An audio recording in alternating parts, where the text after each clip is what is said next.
Baik, Assalamualaikum warahmatullahi wabarakatuh. Saya Daryani mahasiswa dari Universitas Riau. Di sini saya akan mewawancarai Bapak tentang seputar OSIS.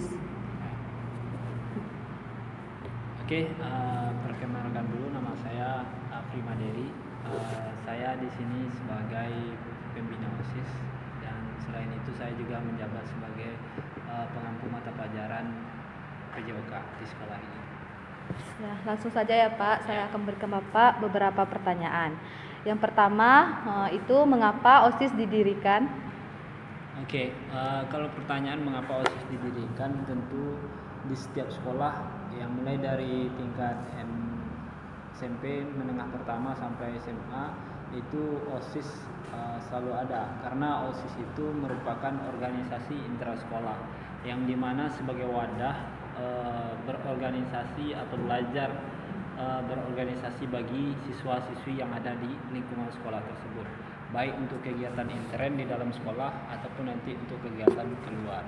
Nah, kenapa OSIS itu kita juga anggap penting, karena memang juga udah ada amanat undang-undangnya dari Menteri Kebudayaan dan Pendidikan untuk membuat organisasi yang dinamakan seperti kita kenal itu OSIS. Dan itu sangat membantu sekali untuk meningkatkan minat, kemampuan siswa dalam bersosialisasi, berkomunikasi dengan teman-teman sejawatnya, dan belajar bagaimana mengurusi atau peduli dengan sesama siswanya masing-masing. Oke Pak, ini pertanyaan kedua nih Pak. Siapa saja nih yang bergabung dalam anggota OSIS? Oke, kalau di sekolah kita itu kan ada kelas 1, kelas 10, kelas 11, kelas 12. Nah, untuk yang bergabung di kepengurusan OSIS, biasanya kita mengambil dari kelas 10 dan kelas 11.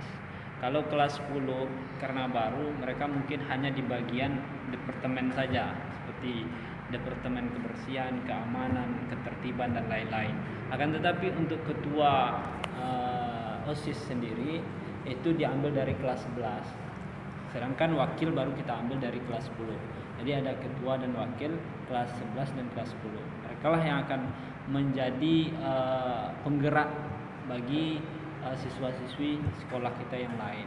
Karena kelas 12 sudah fokus kepada pelajaran untuk kelulusan mereka. Begitu.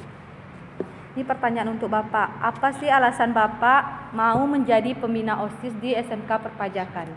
Oke, alasan mau sebenarnya kalau untuk di sekolah untuk penunjukan pembina OSIS itu dari pimpinan kita langsung, yaitu kepala sekolah. Nah, kenapa saya mau mengambil? Ketika kita diberikan sesuatu tanggung jawab atau amanah, itu sangat sebagai tantangan lah bagi kita. Dan saya juga berpikir bahwa organisasi itu sangat penting untuk anak-anak. Bagaimana mereka belajar bersosialisasi, bagaimana mereka belajar untuk mengenal lingkungan, bertanggung jawab tidak hanya untuk diri mereka tetapi juga untuk teman-temannya yang lain.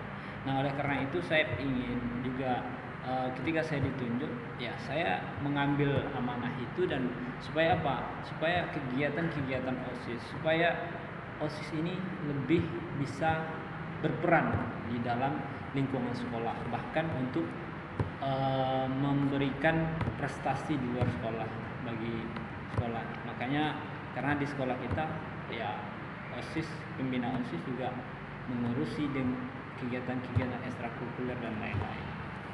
Ya. Ini satu lagi nih Pak pertanyaannya. Tuliskan contoh kegiatan OSIS yang ada di SMK Perpajakan. Oke, sebenarnya di sekolah kita SMK Perpajakan itu sangat banyak kegiatan-kegiatan OSIS yang kita buat, program-program yang sudah kita rancang. Nah, akan tetapi tentu kita perlu mensosialisasikan itu selalu. Nah, untuk kegiatan OSIS yang nyata yang sudah kita lakukan yaitu adalah seperti kegiatan ekstrakurikuler. Kegiatan ekstrakurikuler itu baik dari pengabsenan, baik dari pemrograman nanti, selain berkoordinasi dengan pelatih dan pembina,